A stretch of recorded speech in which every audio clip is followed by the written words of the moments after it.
Hola, bienvenidos a un nuevo video. Si no me conocen, soy Paula y no sé por qué siempre me resulta tan incómodo dar la bienvenida al canal cuando estoy haciendo un video hablado. Esta vez tenía ganas de hacer un video contando todo lo que leí en el 2025 y también, como me divierte mucho hacer esto, quería poner notas a cada libro, hacer un tier list donde los voy ubicando de acuerdo a cuánto me gustó. Y aclaro que esto no quiere decir que un libro sea bueno o malo. Yo no soy nadie para juzgar los libros. Y como este va a ser un video hablado, probablemente largo, les sugiero que me dejen de fondo, pausen en este momento, vayan por un refresco, agua, té, jugo, café, lo que más les guste y escuchen tranquilamente. Como conté en otro video, que fue uno que por alguna razón se me hizo muy viral, que trata de cómo he estado dejando las redes sociales gracias a los libros. Bueno, en resumen sí las he dejado, o sea, no he dejado al 100% claramente, pero recuerdo que en ese video conté que mi problema era con TikTok y saben que ahora yo casi no uso TikTok, solo lo uso en algún momento de relleno, pero ya no es que abra el celular y me meta a la aplicación, ya nada de eso. Así que de alguna forma siento que fui curando un poco esto, sin ser realmente extrema, simplemente fui cambiando el pasatiempo para que ya no me interese estar en TikTok. Y eventualmente mientras menos lo usas, la aplicación menos te conoce. Entonces no te sugieren cosas que te interesan, abres la aplicación y ya no hay nada divertido. Así que, bien. Bueno, en ese video les conté que este año estaba iniciando con mi lectura. Obviamente yo he leído libros antes, los leí cuando estudié, pero tampoco es que fuera una gran lectora. Recuerdo que la única vez en la que leí mucho fue cuando me obsesioné con Crónicas Vampíricas, de Lestat, de Entrevista con el Vampiro. Me leí como 6 libros de esa saga en un mismo año. Y ese fue mi único momento de obsesión. En general nunca leí tanto. Después de eso leí así como solo un libro al año más o menos. Así que nunca fui de leer mucho. Por eso digo que este año es cuando empecé a leer, pese a que no es literalmente que empecé a leer. Entonces en los años anteriores con las justas leía un libro porque en realidad no los terminaba. Yo estaba obsesionada con leer un tipo de libro, pero no me funcionaba mucho. Y este año, como quería usar menos el celular, porque también como les conté en ese video, yo subo videos a internet, quiero subir más cositas a Instagram y a YouTube. Entonces ya estoy mucho tiempo frente a pantallas y por eso ando buscando distintas cositas que me hagan estar menos frente a pantallas. Y en esa búsqueda quise leer otro tipo de libros, muy distintos a los que solía obligarme a leer, y me gustaron mucho. Y así fui entrando en un vicio de no parar. Todo me gustó tanto que esta es la primera vez que leo tantos libros en un año, en un tiempo determinado y en toda mi vida. De hecho, esta es la mayor cantidad de libros que he leído en toda mi vida. Igual esta cantidad puede parecer mucho o poco, dependiendo de ustedes. Para mí sepan que es un montón considerando que solo leía un libro al año y si es que lo terminaba. Y lo otro es que si sienten que es mucho, perdí mucho tiempo leyendo según ustedes, sepan que muchos libros los leí mientras estaba en cama recuperándome de una operación. Así que tampoco es tanto. En total leí 28 libros este año. 28. Quise leer... Había leído 27, pero quise llegar al 28 porque no me gusta el número 27 y el 28 es mi cumpleaños, 28 de abril.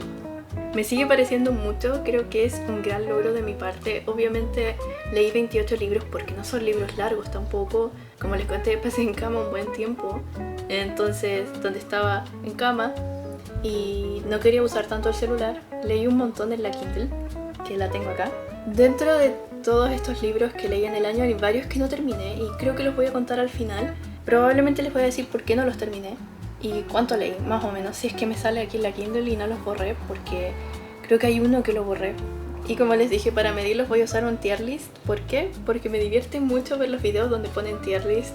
Por favor no se enojen con dónde ponga cada cosa, todo es medido de acuerdo a cuánto me gustó y no con la calidad del libro. Así que aclarando eso, porque la gente anda peleando mucho en internet, tengo que aclarar eso. Les voy a decir las categorías. La primera desde arriba es S y es lo amé, me lo tatuaría. No literal.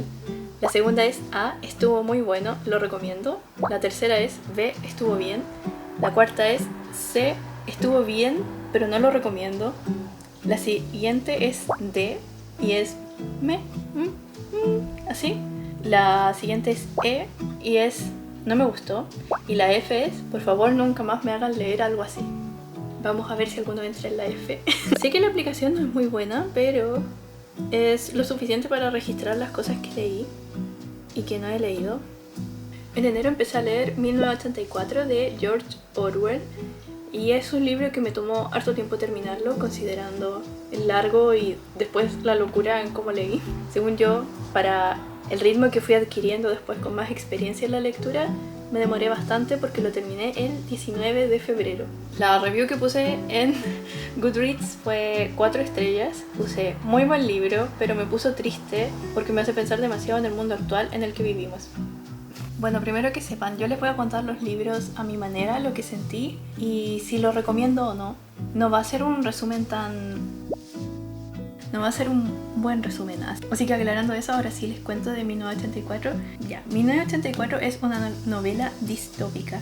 Yo en un principio no sabía lo que eran las distopías y para quien no lo sepa, lo voy a contar ahora. Una distopía es la representación de una sociedad futura o alternativa, ficticia y negativa, que funciona como una advertencia, explorando las consecuencias extremas de tendencias actuales en política, tecnología o sociedad, resultando en un mundo indeseable, opresivo, deshumanizador, siendo lo opuesto a una utopía. 1984 es una novela que es una distopía, donde existe un régimen totalitario. Dentro de este régimen totalitario existe un gran ente, que es una gran representación, que es el Gran Hermano, quien controla todo, absolutamente todo. En este relato tenemos a un protagonista que de repente le viene como un sacudón en su cabeza y se da cuenta de que ¿por qué las cosas son así?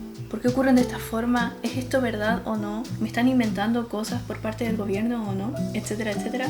Luego este personaje empieza a reflexionar más, empieza a tomar acción de acuerdo a las cosas en las que él cree. Muy interesante. En ese tiempo lamento mucho no haber marcado los libros, porque yo tenía esta concepción cuando inició el año de nunca marcar frases ni tachar nada que te marcara un poco en sí. Entonces no tengo una frase que contarles sobre el libro, pero diría que el libro me marcó un montón. Me marcó porque me hizo asociar las cosas a lo que está pasando actualmente en todo el mundo, en distintos países, como este auge, por ejemplo, de la inteligencia artificial puede desvirtuar totalmente lo que es verdad y lo que no es verdad. Porque uno de repente, lo voy a llevar a algo totalmente no político para evitar cualquier funa. Bueno, uno de repente ve un video, por ejemplo el del canguro. No sé si vieron ese video del canguro que tenía un pasaporte y toda la gente se creyó que había un canguro que tenía un pasaporte.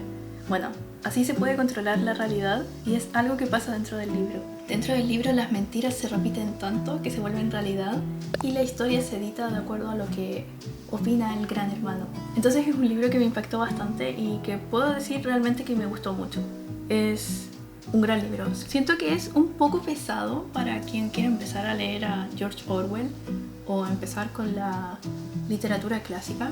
Bueno, pero siento que es un poco denso. A mí por eso me costó, porque tenía un lenguaje más denso al que no estaba acostumbrada a leer en ese momento y por eso fue que me demoré.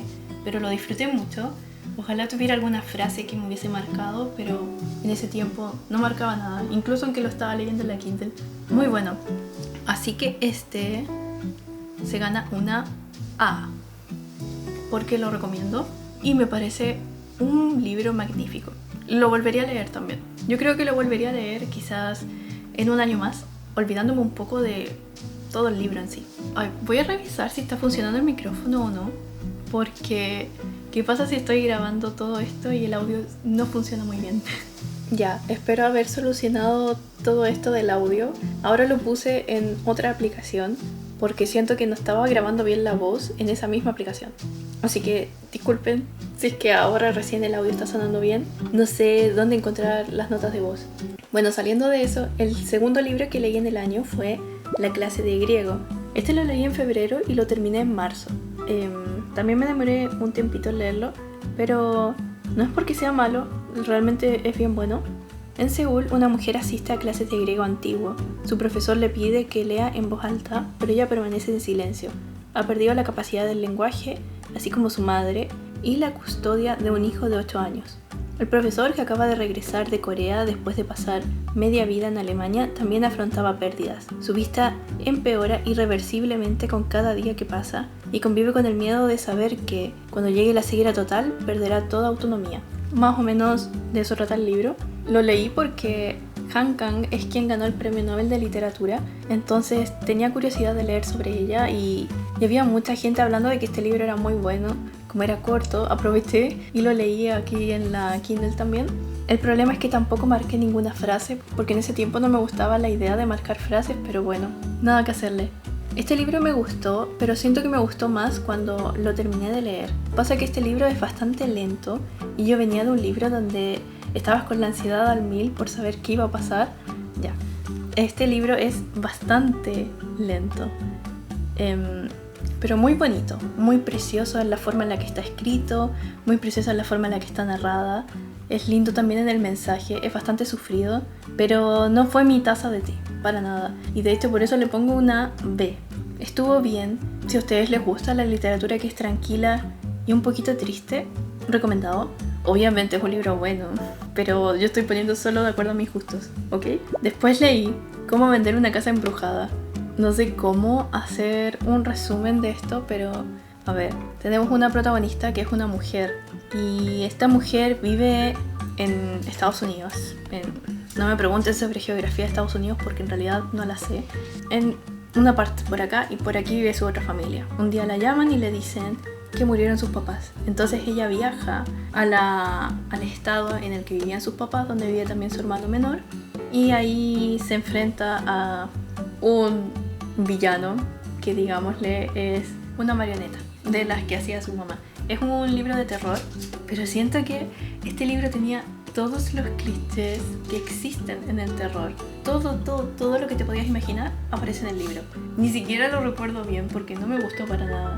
No es un libro que volvería a leer. A mí me encanta el terror, por si acaso. Lo sentí bastante malo. Todo lo que yo pensaba pasaba.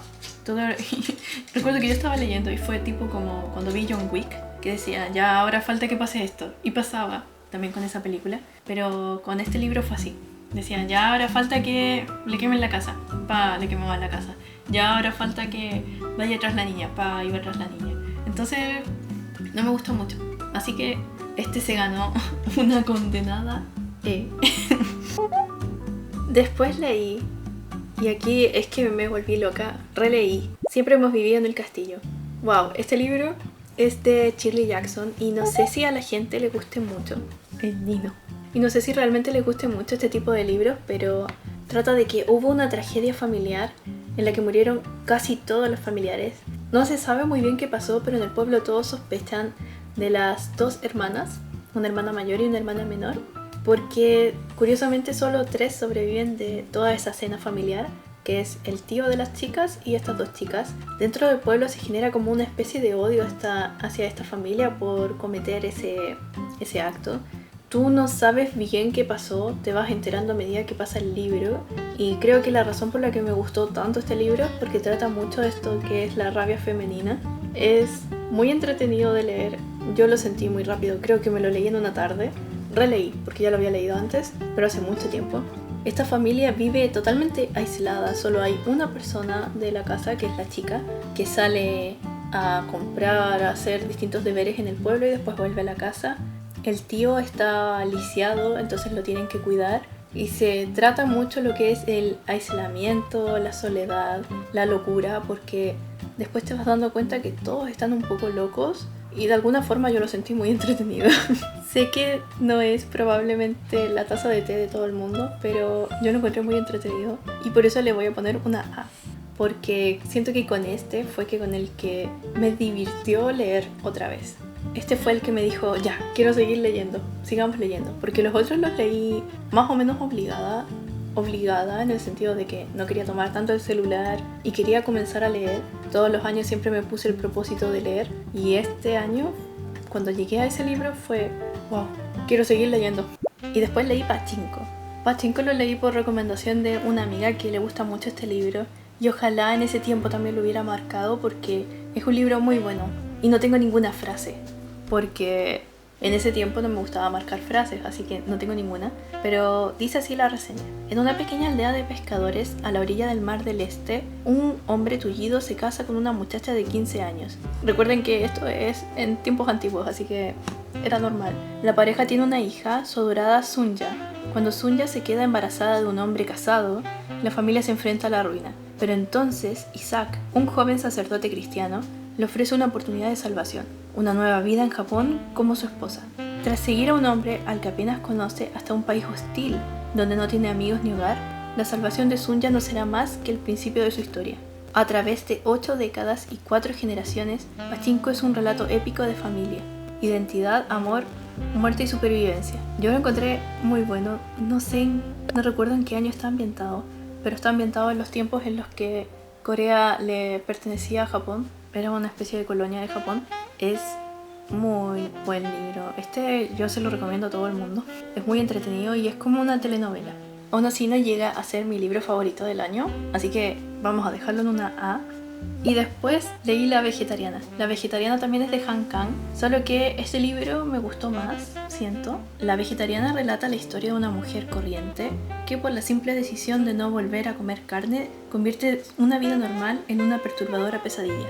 Narrada a 3 voces, La Vegetariana cuenta el desprendimiento progresivo de la condición humana de una mujer que ha decidido dejar de ser aquello que lo obligan a ser. Es terrible, siento que odias a muchos personajes, logras empatizar y wow, siento que es un muy buen libro. Muy buen libro. En su tiempo, cuando lo estaba leyendo no me gustó tanto, en especial porque habían escenas muy gráficas y me cuesta leer eso, así que me salté esos párrafos. Pero luego digiriéndolo, cuando pasaron los meses, dije, wow, sí que es un buen libro, es un muy buen libro.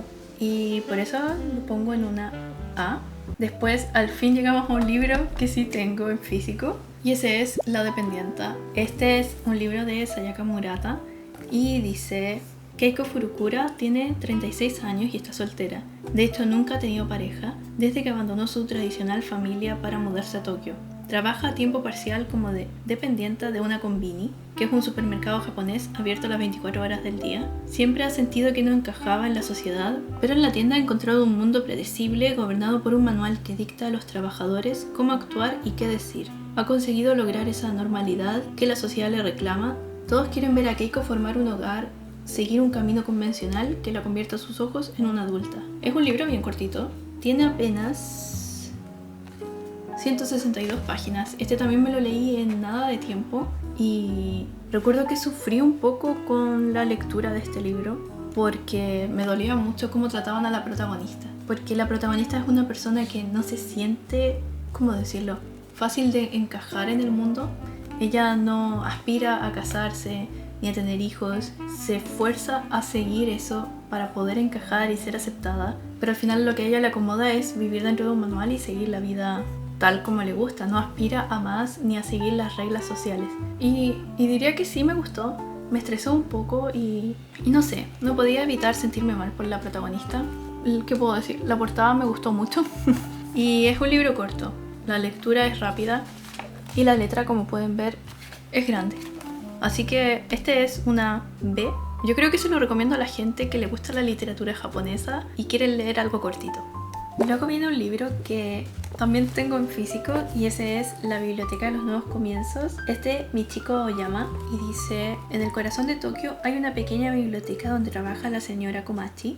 Teclea en su ordenador a velocidad de vértigo y en sus momentos de ocio crea pequeñas figuras de fieltro que luego regala a los visitantes más especiales, a los que les pregunta: ¿qué es lo que buscas? La respuesta parece sencilla, pero la señora Komachi no es como otros bibliotecarios. Ella puede adivinar cuáles son sus sueños, los deseos y los pesares de la persona a la que escucha. Y es así como una recomendación suya les puede cambiar la vida. Solo hace falta que se entreguen a la lectura de un libro inesperado. Es un libro muy tierno y es el primer libro en el que empecé a marcar. ¿Ven? Hay varias marquitas dentro del libro. No son porque quiera destacar algo que dijeran, sino porque destaqué palabras que no conocía. Yo siento que no tengo un muy buen vocabulario, entonces por eso fui destacando cualquier palabra que no reconocía y que buscaba en internet qué significaba. Para eso fue que lo usé en el sentido de rayar. Es un libro que cuenta muchas historias, así como Antes de que se enfríe el café. Supongo que es como algo similar, porque te va contando las historias de distintas personas y cómo estas personas les mejora la vida gracias a un libro que les recomendó la bibliotecaria. Lo encontré muy tierno. Diría que lo que no me gustó es que hablen tan mal del físico de la bibliotecaria, pero fuera de eso lo encontré bastante tierno, inspirador. Creo que es de los que dicen que son tipo hopecore de libros, que te dejan con el ánimo arriba y con ganas de vivir, como de ese estilo. Aún así, no es mi tipo de libro. Lo encontré muy tierno, pero a mí me encanta leer drama. Me encanta leer terror y drama. Así que no es mi tipo de libro. Y por eso lo vamos a poner en una D. En el mismo mayo me volví loca y me leí 3 libros más. Y esto fue porque son muy fáciles de leer. Me leí la novela ligera de la boticaria 1, 2 y 3. ¿Y qué puedo decir? Esta novela es... Bueno, a mí me gusta mucho el anime, como muchos ya saben si ven mi canal. Y hay un anime que me gustó mucho y que me marcó un montón. Y ese anime es Los diarios de la boticaria. Las razones por las que me gustaron mucho este anime no es por el diseño de personajes, porque no me gusta que Mao Mao se vea tan niñita, chiquitita, siendo que es una mujer. Bueno, al inicio es menor, pero después crece y es mujer y sigue pareciendo como una loli. Y eso no me gusta. En fin, pero lo que sí me gusta es que es una protagonista mujer muy inteligente y que es este estilo de formato tipo Doctor House. A mí me encanta Doctor House como serie, que es que hay un caso en un capítulo y se resuelve en el mismo capítulo o en 3 capítulos cuando es una seguidilla y la historia avanza súper lento. Y lo que me gusta es que quien hace el papel de Doctor House, por así decirle, es Mao Mao, que es la protagonista, que es la mujer, porque es una boticaria bien inteligente, que tiene un gran razonamiento y que es bastante excéntrica. A ella solo le importan sus hierbas, sus medicinas y nada más. Y por el otro lado tenemos el personaje que es más alivio cómico en un principio y después tiene una gran historia, que es Jinchi. Y Jinchi es el hombre que es guapo, que tiene el poder, porque, bueno, spoiler, es un eunuco que está donde trabaja Mao Mao trabaja. Bueno, la historia es súper ligera, es súper fácil de llevar. Y cuando leí la novela era como leer un fanfic. No había mucho bla bla, nada era denso, todo era rápido. Pasa esto, esto y esto. Mao Mao pensó esto y pasó esto y esto. Muy simple, y aparte la novela 1, 2 y 3 son las cosas que pasan en el anime. Así que fue muy fácil y rápido de leer. No estaban así como, wow, tremenda novela. Simplemente fue como un fanfic que quise leer. Ah, pero lo que les decía, este anime viene en base a una novela que se hizo por internet. Y después esta novela que se hizo por internet se hizo muy popular. La revisaron y la publicaron como novela ligera. Esto es lo que leí. Después de las novelas ligeras salieron 2 mangas y después de los mangas salió el anime. Yo quise leer la novela ligera para ver cómo era, pero es muy similar al anime. Es casi lo mismo, así que... Bueno, a estas 3 les voy a poner una C porque no es nada. Después, No, esto fue antes. Bueno, en abril leí Noches Blancas. Bueno, esto fue un poquito antes. En abril leí Noches Blancas. Noches Blancas es un libro bastante cortito. Tiene como 80 o 90 páginas más o menos. Y quise leerlo porque tenía ganas de probar leer a Dostoyevsky por plena curiosidad. Porque a medida que empecé a leer este año me fui dando cuenta que me interesan ahora, en esta etapa de mi vida, los clásicos. Así que quería conocer un poco. Y justo siempre dicen que es el libro más fácil de leer de Dostoyevsky, que es cortito, que tiene un lenguaje amigable, etcétera, etcétera. Por eso fue que lo quise probar y lo encontré bastante bueno. Les voy a leer una reseña. Ubicándose dentro de las primeras novelas de Dostoyevsky, es esta un verdadero clásico de las letras rusas. Ha sido traducido a numerosos idiomas y llevado al cine por Luchino Visconti. Un joven solitario e introvertido narra cómo conoce de forma accidental a una muchacha durante una noche blanca, fenómeno que se da en la ciudad rusa durante la época del solsticio de verano y a causa del cual la oscuridad nunca es completa. Es un libro bien corto, tiene una frase que me gusta mucho y que creo que la destaqué. A ver, porque lo leí aquí. Vamos a buscar. ¿Cómo se ven las cosas que destaqué en la Kindle? Nunca subrayé nada. Wow, creo que le tomé foto con el celular. Bueno, era una frase muy romántica que la voy a poner aquí. Al final este libro me pareció bastante bueno. El problema es que el narrador te da penita porque él se enamora tan intensamente de esta chica y esta chica está enamorada de otro. Entonces es un drama así. Me gustó mucho la forma en la que estaba escrito. Creo que esa es la mayor razón por la que lo voy a poner en la A. Lo encontré ligero de leer y con una prosa muy bonita. Así que se queda en una A. Después, en mayo, conocí a uno de los grandes amores de mi vida. Le voy a decir así. Y este libro es El retrato de Dorian Gray. Wow, la forma de adorar este libro. No sé cómo describirla. Este libro tiene dos versiones. Una versión que es censurada y otra versión que es no censurada. Yo tengo la versión censurada, como la mayoría de la gente.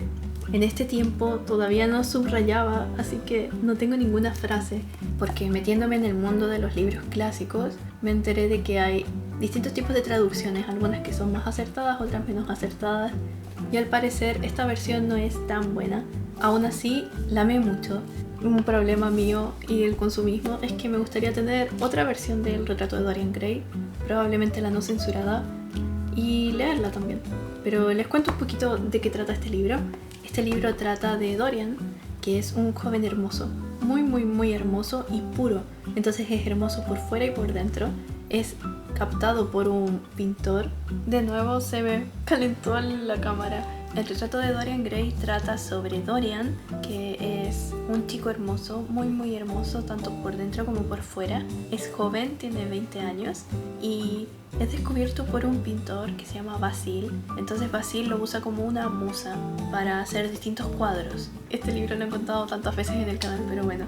Y en un momento que Basil está pintando a Dorian, aparece Henry, que es un amigo de Basil, y queda flechado con Dorian de que es muy hermoso y que la obra está muy bonita, y Basil finalmente termina la obra. Entonces Dorian también queda sorprendido de que está demasiado bonito el cuadro.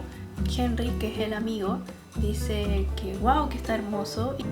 Bueno, y le dice a Dorian que él nunca más va a ser tan bonito como aparece en este cuadro, pero que el cuadro va a seguir siendo bonito.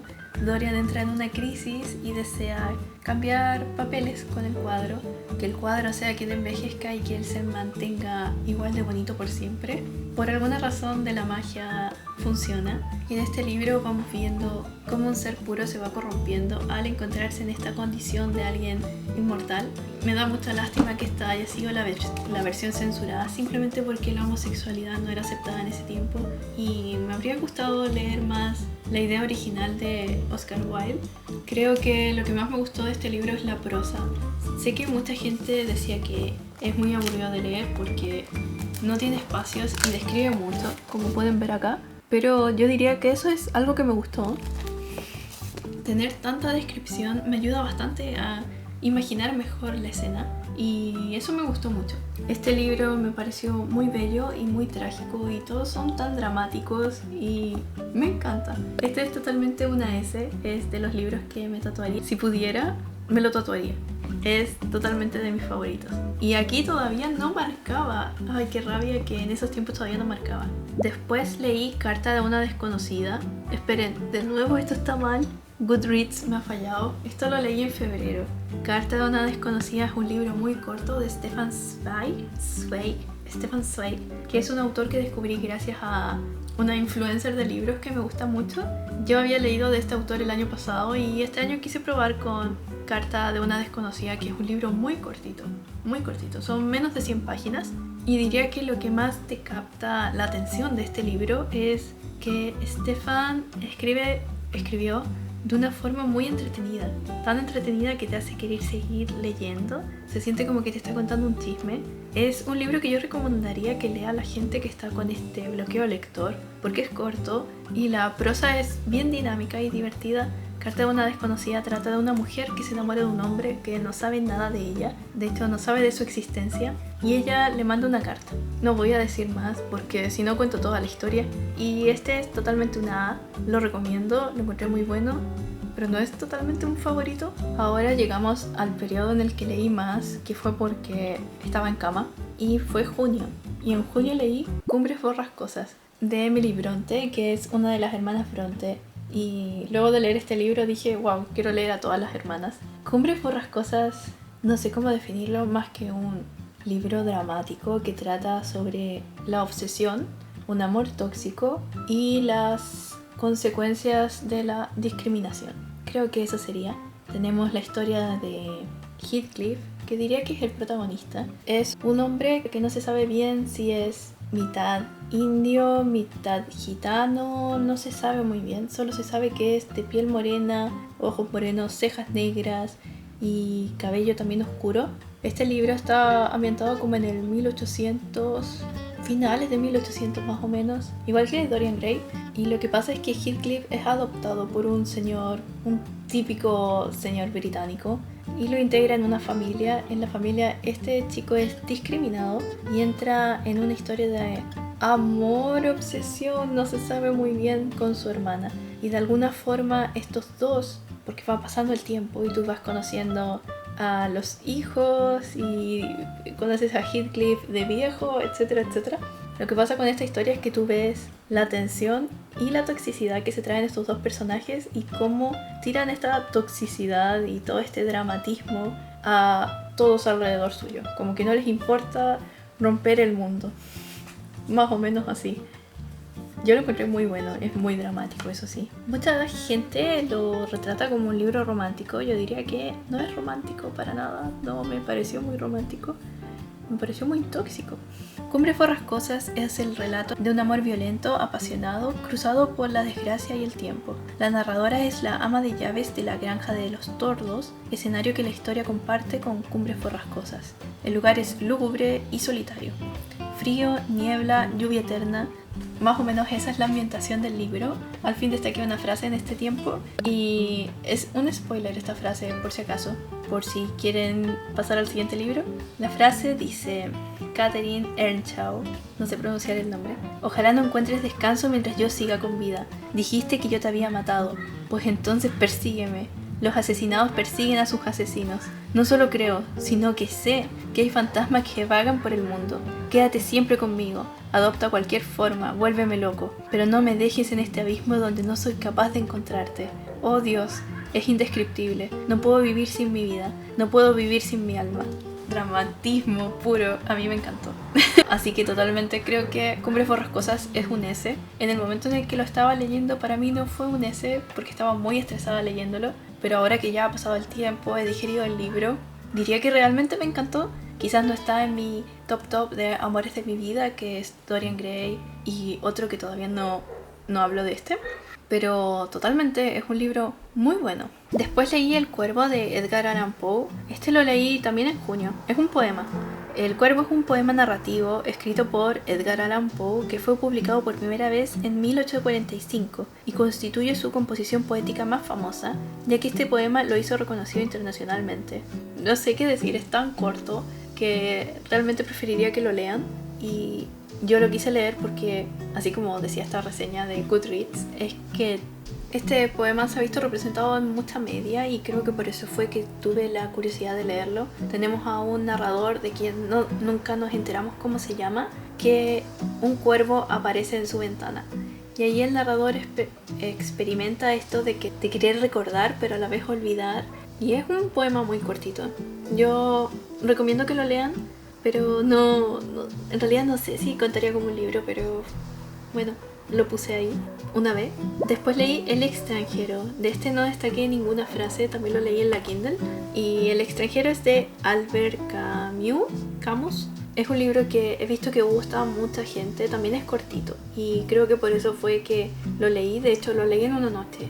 Te da tanta curiosidad que te lo puedes leer realmente en muy poco tiempo. La reseña dice: extranjero en la tierra, extranjero de sí mismo. Meursault, no sé pronunciar el nombre, vive una angustiosa situación. Íntimamente ajeno al alcance moral de sus actos, llega al asesinato, a la prisión, al patíbulo, y no hay para él en este inevitable proceso ni rebeldía ni esperanza. En estas páginas magistrales el realismo logra la perfección. Meursault nos refiere su historia, no la de sus razones y sentimientos, sino la de su imposible destino. Este libro está escrito de tal forma en la que van ocurriendo todos los actos, justamente como dice la reseña. No ves al personaje sintiendo, no te explica lo que siente, sino que te dice: tomé la botella de agua, la abrí y tomé agua. Y todo te lo va narrando así, de que pasa esto, esto y esto. En un principio no me gustó mucho cómo estaba escrito porque yo venía de la sobreexplicación de todo este romanticismo gótico, creo que se le diría así. Pero después entendí que todo es para comprender mejor al personaje, que está totalmente desconectado de los sentimientos y de la realidad. Y es bien interesante, pero no fue de mi gusto. Realmente lo leí muy rápido, pero aún así me aburrí mucho leyéndolo. No es mi estilo de libro, así que lo pongo en una B. Ah, ya. Y después leí la novela de La Boticaria número 4, que es la que me deja al pie con el anime. Esta novela, por alguna razón, estuvo mucho más divertida y la ponemos en una B. No tengo nada más que decir sobre esa novela. Y después, ya en julio, leí Rebelión en la Granja. Una vez más se me apagó la cámara. No sé por qué se está calentando tanto, parece que hace mucho calor. Después leí Rebelión en la Granja. Este es de George Orwell, el mismo de 1984. Y esta es una fábula en la que los animales de la granja Manor, alentados un día por el viejo mayor, un cerdo que antes de morir les explicó a todos sus ideales, llevan a cabo una revolución en la que consiguen expulsar al granjero Howard Jones y crear sus propias reglas, soñadas por el viejo mayor. Y así escriben 7 mandamientos, van siguiendo y los cerdos quedan a cargo. Y esta historia la encontré muy divertida. Es también una crítica política, así como 1984. Y en esta tenemos a 2 personajes principales que son, hay varios personajes principales, pero hay 2 muy relevantes, que son 2 cerdos que quedan a cargo de la granja en el momento de la rebelión, que es Snowball y Napoleón. Ambos representan 2 tipos de ideales. Son 92 páginas, más o menos. Y yo destaqué una frase, que es un spoiler, así que aviso, porque es justo del final. Dice: los animales asombrados pasaron su mirada del cerdo al hombre, y del hombre al cerdo, y nuevamente del cerdo al hombre, pero ya era imposible distinguir quién era uno y quién era otro. ¡Wow! Ese final, encontré muy bueno este final del libro. Es tremendo, es una gran crítica. Probablemente la foto que voy a poner aquí no sale igual la cita, porque yo lo leí en la Kindle, pero después le compré el libro a mi papá para que lo lea, y es de quien pude tomar una foto para poner la cita. Rebelión en la Granja es totalmente una A y lo recomiendo a todo el mundo. Es divertido, es muy fácil la lectura y entiendes muy bien a qué va. Y a mí me gustan estas tramas medias políticas. Y en el mismo junio llegamos a mi otro amor, que fue Frankenstein. De Frankenstein he hablado tanto en el canal que en realidad ya no sé qué más decir. Sé que en un video hablé mucho más sobre este libro. Fue escrito por una mujer que tenía 18 años más o menos en el tiempo en el que lo escribió. Se publicó en 1818 y tiene varias versiones que fueron cambiando con el tiempo. Una fue con la corrección de su esposo, otra fue una corrección que le pidieron cambiar unos datos para que no haya incesto. Tiene varias versiones, pero yo solo me he leído esta y no tengo idea qué versión es. No lo tengo idea porque no sale escrito aquí adelante. Solo sale edición revisada y actualizada, y que la traducción es de Alejandro Pareja Rodríguez. Nada más, no sale qué versión es. Por si sirve de algo, tiene 3 partes y no sale qué versión es. Me gustaría saber qué versión es, porque este libro me gustó tanto que leería muchas más versiones. En sí, muy resumido, Frankenstein está escrito como de forma epistolar, porque en el principio nos encontramos con las cartas que escribe Robert Walton, que es un capitán de un barco que tiene la misión de pasar por sobre el Polo Norte, porque tiene la ambición de lograrlo, de ser la primera persona que pasa por ahí, y parte él mandándole cartas a su hermana. Entonces el narrador principal es Robert Walton, y pasa que Robert Walton se encuentra con un hombre, y este hombre es Víctor Frankenstein.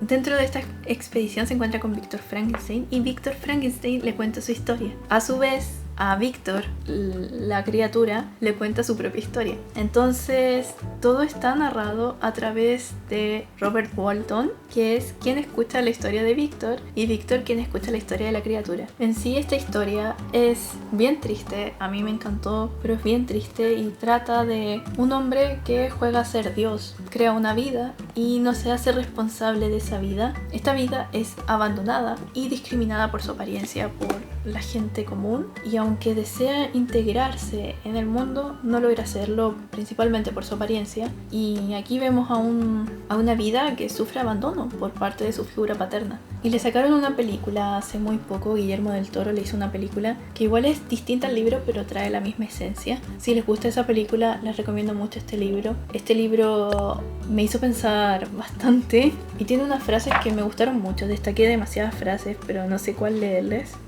Bueno, la frase que siempre les he leído, que dice: Creador maldito, ¿por qué formaste un monstruo tan horrible que hasta tú mismo te apartabas de mí con repugnancia? un Dios compasivo hizo al hombre hermoso y atractivo, a su imagen y semejanza, pero mi forma es una parodia inmunda de la tuya, más horrorosa por su parecido mismo. Satanás tenía más compañeros, otros demonios como él, que lo admiraban y animaban, pero yo estoy solitario y aborrecido. Es un gran libro. No me dan ganas de contarlo tanto porque me gustaría que la gente lo leyera y comprendiera por qué es tan bueno. Al final a Víctor lo persigue un castigo por abandonar a su creación, y un detalle que es tan triste es que la criatura fue tan abandonada que no tiene nombre, solo es criatura. De alguna forma en la película la criatura tiene un mejor vivir y se siente bonito ver que un personaje que quisiste tanto en este libro tiene un poquito de amor en la película.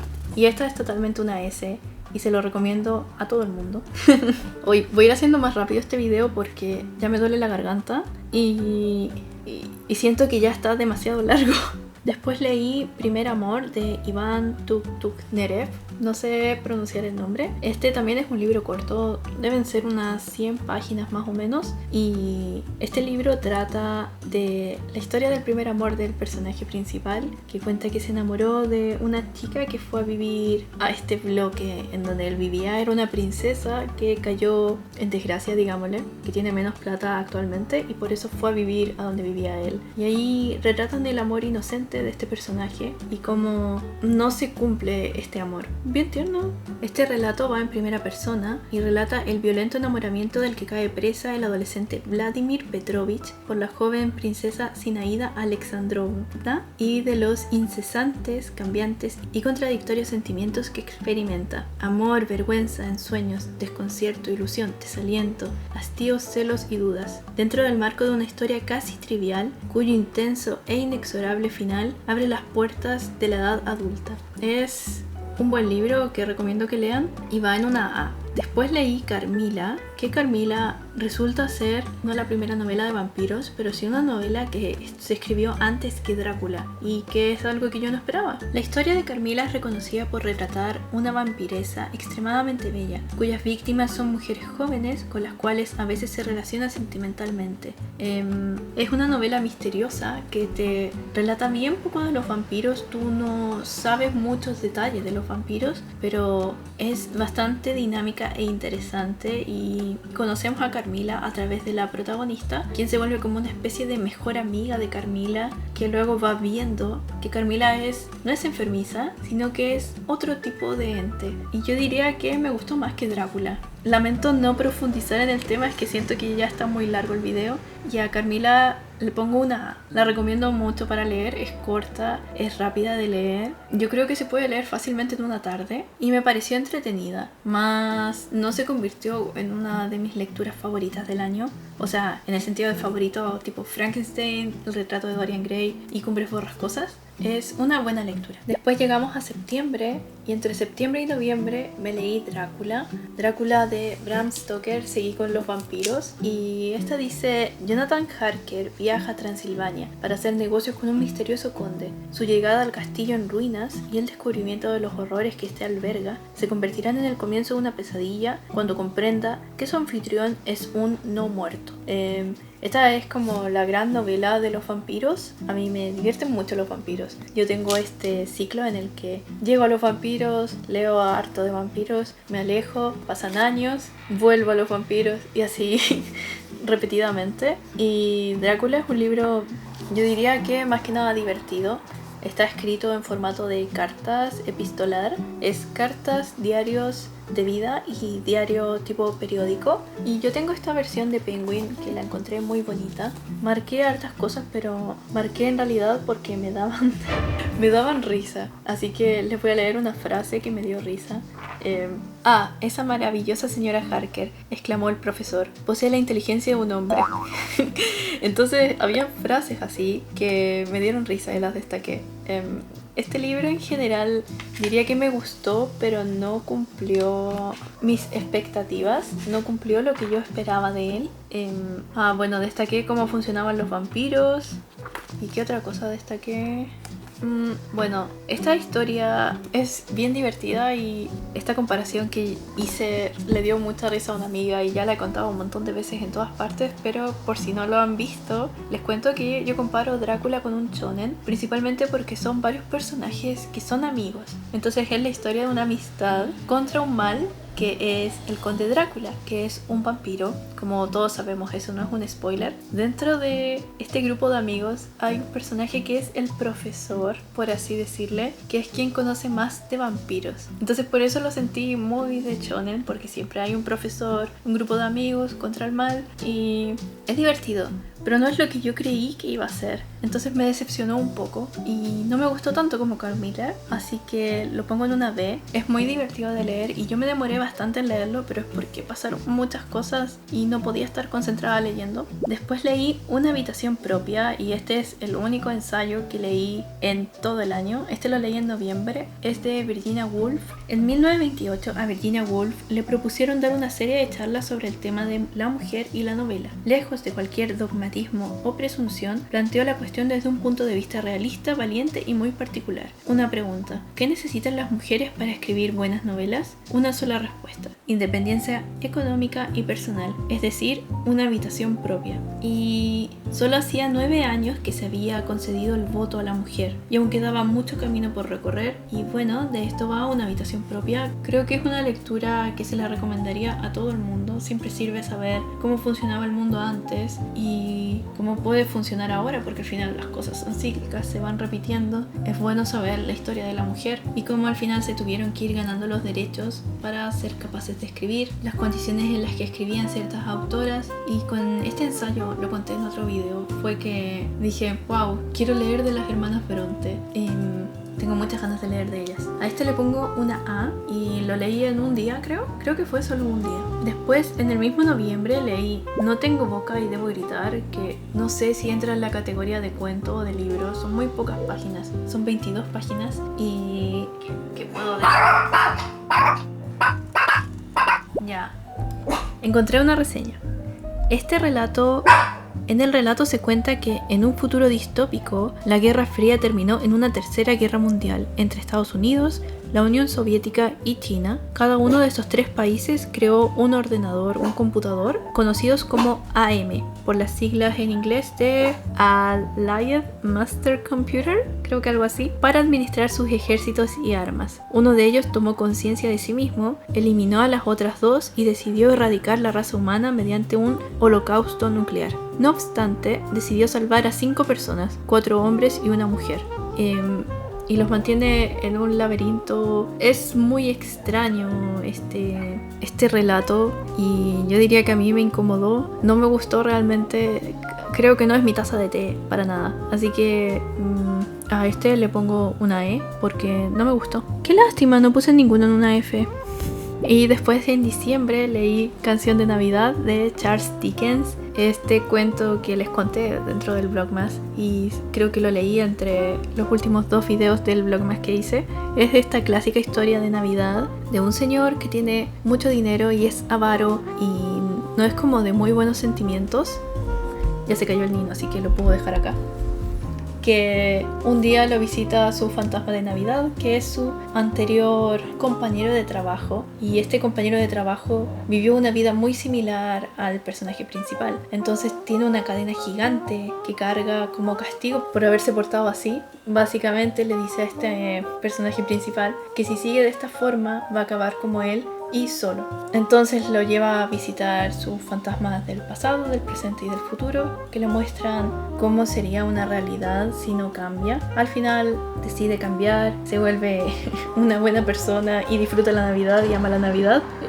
Está muy bien, es como un cuento que me habría encantado siendo niña y lo pongo en una B. Después leí La policía de la memoria y esto fue para un club de lectura que hice con una amiga. Creo que fue una muy mala idea leer este libro, a ninguna de las 2 nos gustó. Y a ver, vamos a leer una reseña para no hacer una review mala, porque a mí no me gustó. En una pequeña isla se produce un misterioso fenómeno. Un día desaparecen los pájaros, al día siguiente podría desaparecer cualquier cosa. Los peces, los árboles. Peor aún, también se desvanecerá la memoria de ellos, al igual que las emociones y sensaciones que llevan asociadas. Siento que no está muy bien explicado, pero toda esta historia es que dentro de una isla en Japón, la gente empieza a olvidar las cosas. Por ejemplo, olvidamos lo que significa una botella de agua, y al olvidar lo que significa una botella de agua, botamos todas las botellas de agua a la basura o las quemamos para que desaparezcan. Y así va pasando con un montón de objetos. No sé, nos olvidamos de los peluches, de los libros, etcétera, etcétera. Y nos vamos olvidando de todo en conjunto, pero hay algunas personas que no olvidan. Algunas personas que son capaces de mantener la memoria intacta, y estas personas son perseguidas por la policía de la memoria,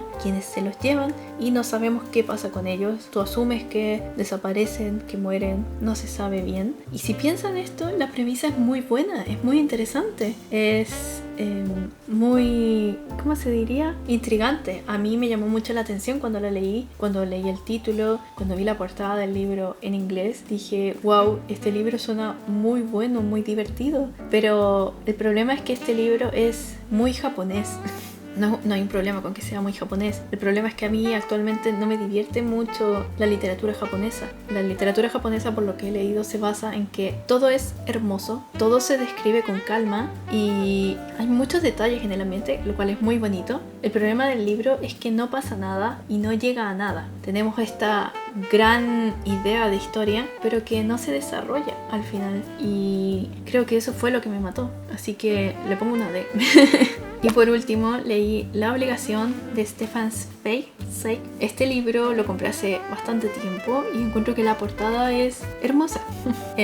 Ferdinand vive con su mujer en una Suiza llena de paisajes hermosos. Él es pintor y está dedicado a penetrar en los secretos de la belleza que hay en lo natural. Sin embargo, al recibir una carta de reclutamiento para pelear en la Primera Guerra Mundial, descubre que él no es solo él, sino todos los hombres unidos o una sociedad en marcha. Ferdinand tiene el deber de pelear por su país, de liberar Europa, pero se debe también al arte, a la profundidad de la existencia, al amor y a su familia. ¿Hay una obligación más fuerte que la otra? Es un libro muy cortito, son 66 páginas en total, te lo puedes leer en una tardecita. Y como ya dije, Stefan Zweig tiene una prosa muy fácil de leer, muy divertida y que tú quieres seguir leyendo, saber qué va a pasar. Relata de una forma muy entretenida y por eso lo recomiendo. No tengo nada más que decir.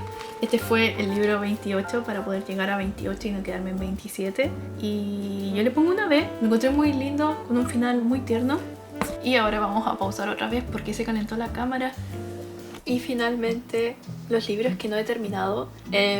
Ya me siento sin voz porque he hablado como por 2 horas. No sé de cuánto haya quedado este video. De alguna forma voy a intentar que no quede tan largo porque, no sé, no me gusta la idea de que un video sea más de 1 hora. Bueno, los libros que no terminé fueron Coraline. Este libro no lo terminé y de hecho creo que lo dropeo porque no me siento capaz de terminarlo. Me aburrí mucho leyéndolo. Coraline lo empecé a leer simplemente porque me gusta mucho la película. La encuentro una película muy bonita, muy estética y recuerdo que cuando la vi de niña, de muy chiquitita, me dio mucho miedo, pero el libro siento que no era para mí. No sé si sea malo, como les dije, todas las notas de todo lo que digo es en base a si me gustó o no, pero no así son buenos o no.